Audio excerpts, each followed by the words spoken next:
You ever be chillin', minding your respectfully evolved business, and suddenly you're paying child support for something your great somebody did in 1923? Yeah, we gotta talk about this, because we've reached a point where entire communities are being held hostage by historical receipts. Nobody wants to say this, but I will. We need to stop making people pay for a past that they were not involved in. And don't get me wrong, history matters. But when does accountability turn into generational guilt trips? Let's talk about it.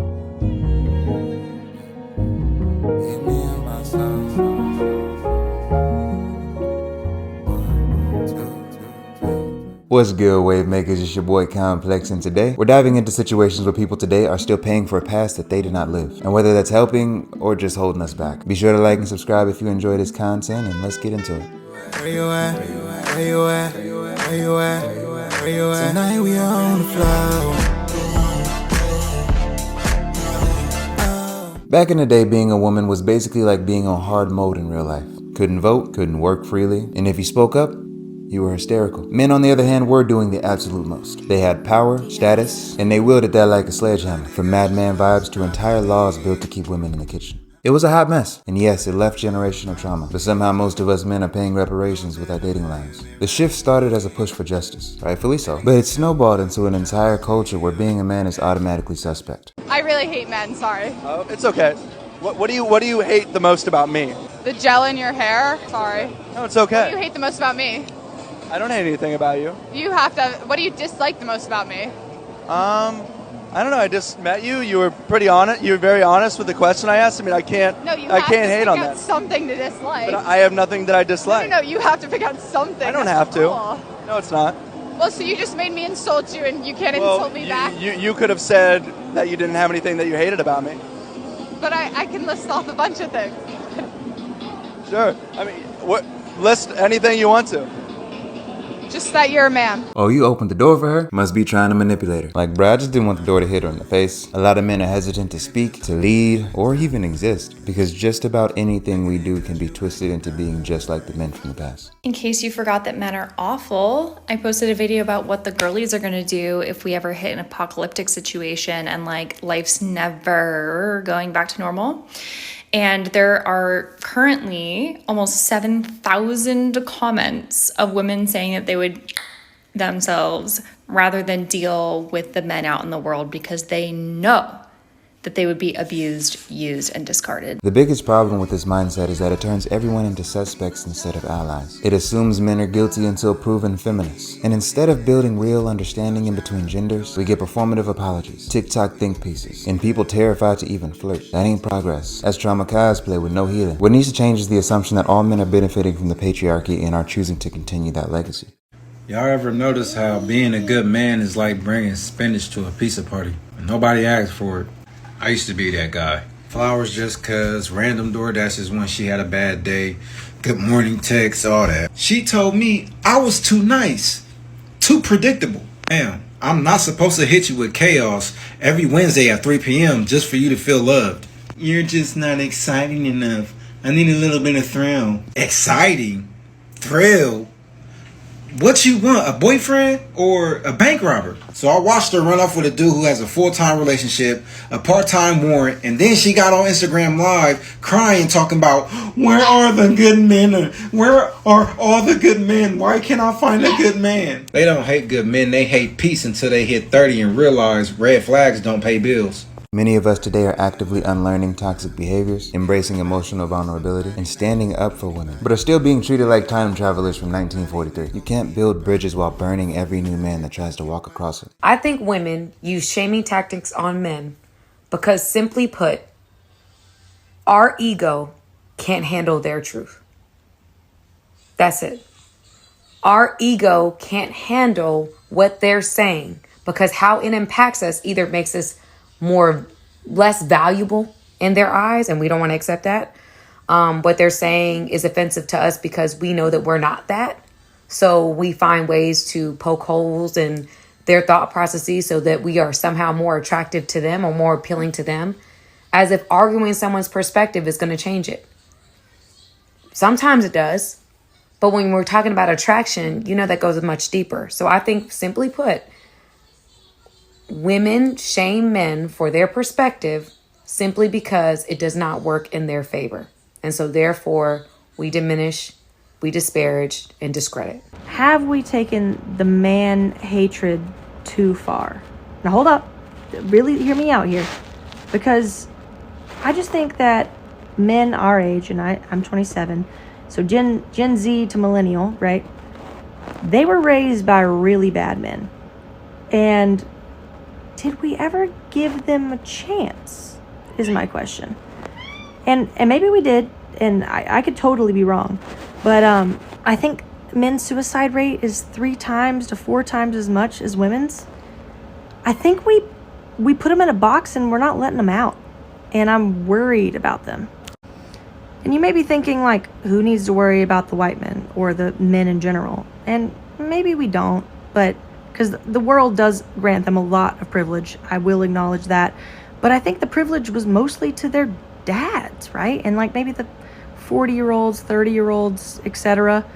But I feel like our generation, they were raised in a generation that like they didn't have a chance. What would actually help? Teaching accountability without shame. Normalizing conversations about boundaries and respect without a tone of revenge. We should be dismantling harmful systems, not dragging innocent people into the courtroom of vibes and assumptions. Men don't need to be shamed into silence. We gotta be invited into growing together. Where you at? Where you at? Where you at? Where you at? Tonight we are on the floor.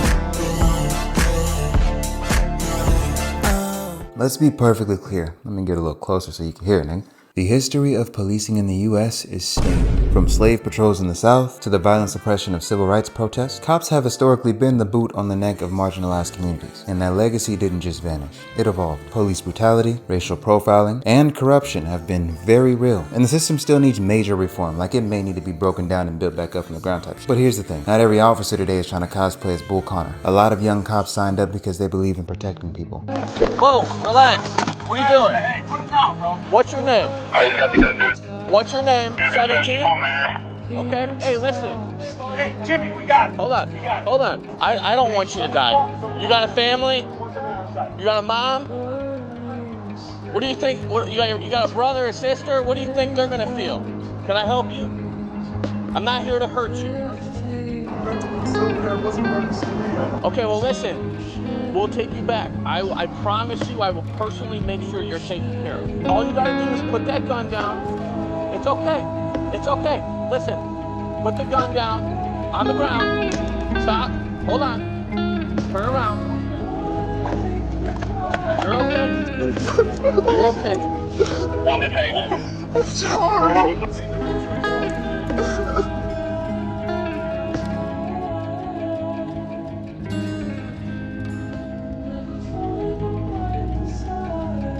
Some of them have even come from the same communities that have been targeted. But now, they're walking into a job where people assume the worst from day one. They're viewed as enemies no matter their actions, their race, or their intent. The badge is seen as a curse, not a responsibility. And the dating world ain't too hot for cops either. And what do you do? I'm a deputy sheriff.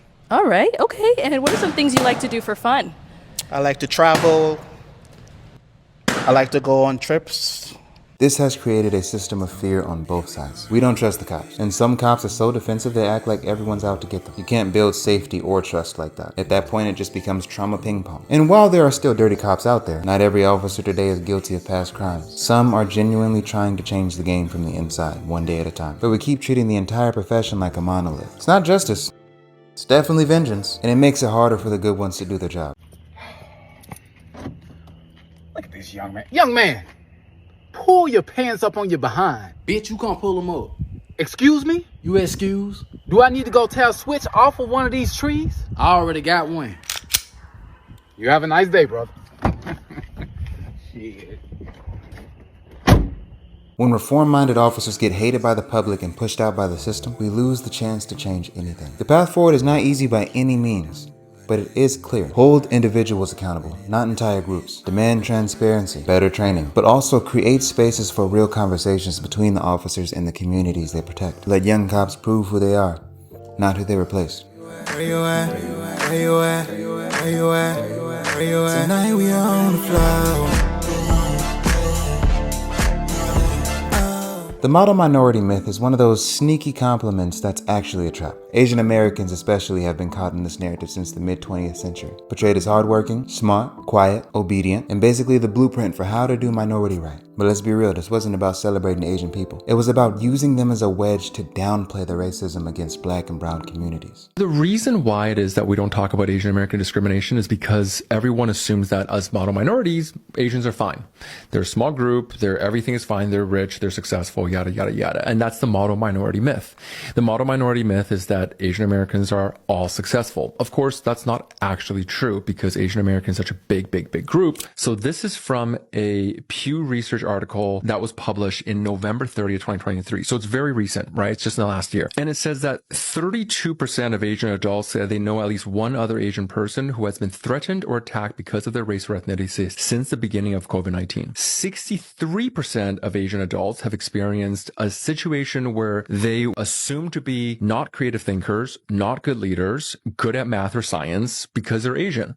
And like these kind of racial stereotypes still continue. 9 in 10, that's 90% of Asian Americans have personally experienced at least one of 17 discriminatory incidents. I would say when Asian Americans talk about racial experiences, we're generally told to shut up and not talk about it because we don't have it as bad as other people. And I agree. And they still happen every single day. And we like to think that we are living in that kind of a post-racial conflict place. But the reality is that we haven't really quite gotten there yet. We just got better at ignoring it.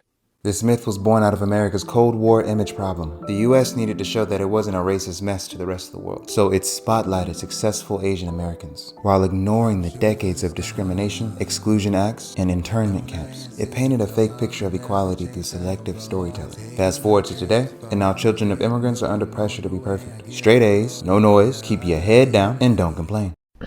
Put a finger down if you were personally attacked by these Asian stereotypes. Put a finger down if you weren't good at math or science and felt bad about it. Put a finger down if you were asked, where are you really from? Put a finger down if you were labeled as the quiet one.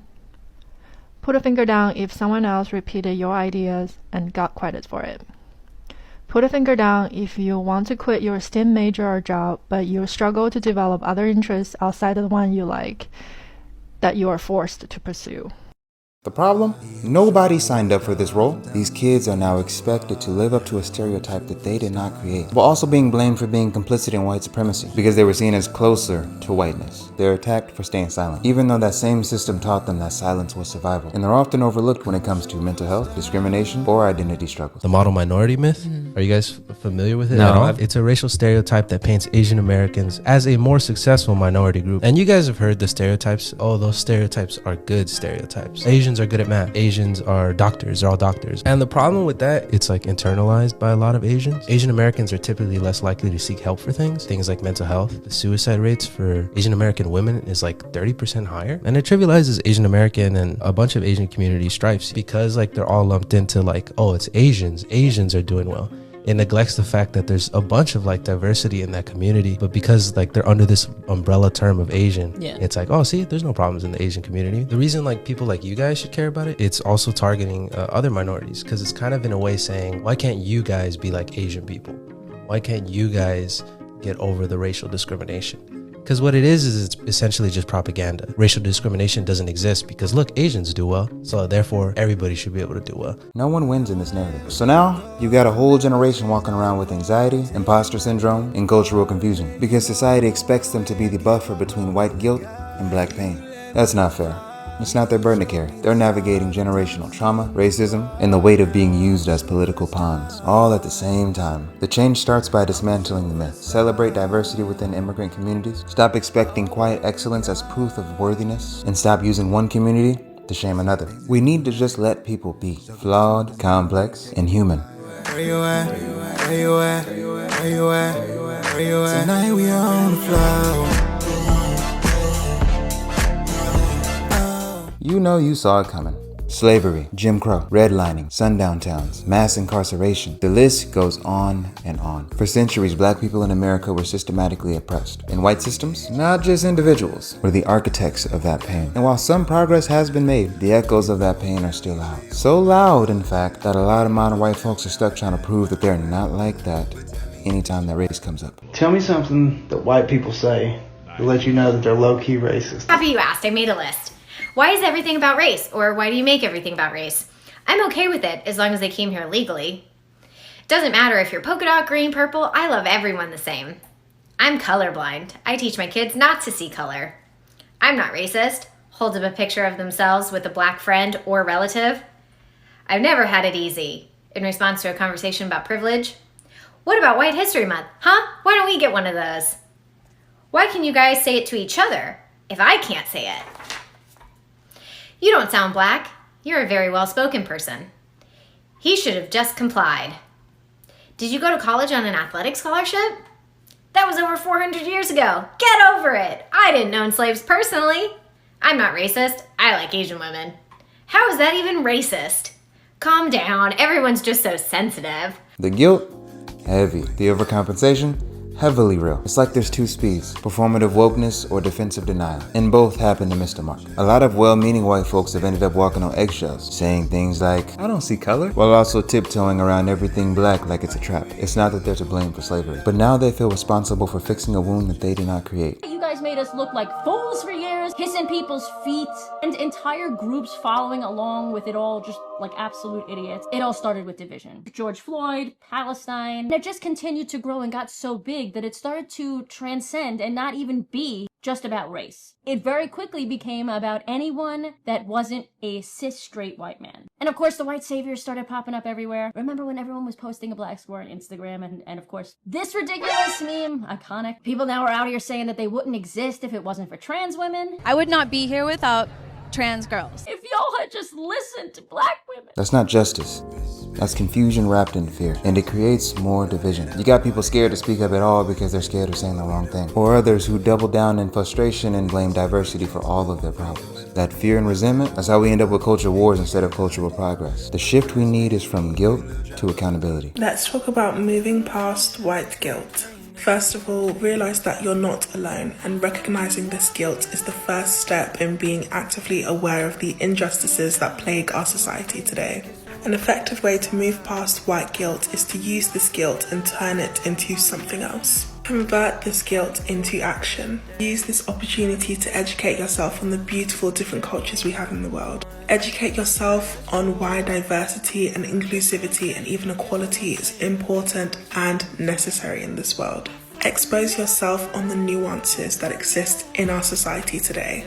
And use this feeling to understand why every culture and race should be celebrated and welcomed and treated equally. This is just a first step in a long process. But understand that guilt is a powerful emotion. Convert this guilt into anti-racism. Hope this helps. Guilt is passive. It says, I feel bad, but I don't know what to do. Accountability is active. It says, I may not have caused the problem, but I'm here to fix it with respect and consistency. That's a whole different energy. Less tears, more action. White people do not hate black people. But white people is tired of the degenerate behavior that is coming out of the black community. They're tired of all the whining and crying coming from the black community. And they're tired of black people not doing anything about their own issues. And I know black people are going to say, well, take your ass to a sundown town. But have you been to y'all neighborhoods lately? Those are sundown towns. And the point that I'm trying to make is that your everyday white person that is in your local supermarket, they are not sitting there thinking about, what can I do to make this black person's life worse? The fact is, black people seems to have a problem with this top 1%, the people at the top. And quite frankly, white people have a problem with these people as well. And I think white people just know that black people are more than capable of being productive members of society, and they can see outside looking in that we're choosing not to do better. We're choosing to be a part of the system. And quite frankly, white people have been trying to tell black people for years that the Democratic Party is not for them, but black people with their heads up their own asses will not listen, and they just call them racist. White people and black people built this country together, and I think it's about time we start having some respect for each other. How do we move forward? Education that tells the full story. Spaces where people can ask the uncomfortable questions without being canceled. An allyship that doesn't center white feelings but supports black voices. Ain't nobody asking white folks to build a time machine and go stop slavery. But if you're living in a house that was built with free labor, acknowledge that. Then use the Wi-Fi to do something useful. At some point we gotta ask ourselves, are we looking for healing or just somebody to blame. It's way too easy to look at people alive today and say, y'all owe us for what y'all folks did. But truth is, none of us asked to be born into these legacies. We just woke up in them. Whether it's race, gender, religion, or job titles, people are walking around paying emotional debt that they did not rack up. And that ain't justice. That's just guilt management disguised as progress. When we treat people like representatives of everything that has ever gone wrong, we miss the chance to build with folks that are actually trying to make things right. Progress dies in generalizations. You can't shame someone into change. Not real change anyway. And you definitely can't heal the system making everyone play the villain in someone else's history. This isn't about forgetting. It's about being smart with how we remember. History deserves respect. Victims deserve justice. But let's put the blame where it belongs. On systems, institutions, and actual bad actors. Not on a random person just trying to live their life. The past is heavy enough without handing it to people that had nothing to do with it. So yeah, call out injustice. Speak the truth. But don't confuse accountability with inherited guilt. And don't fight fire with stereotypes. It's time we let folks out of cages they didn't build. Whether it's mental, cultural, or historical. Everybody deserves the chance to write their own story,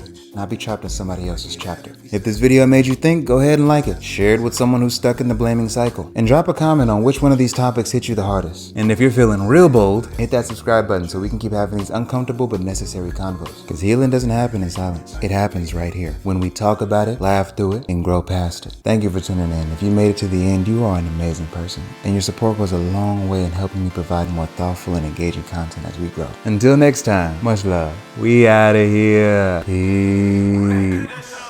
Wait.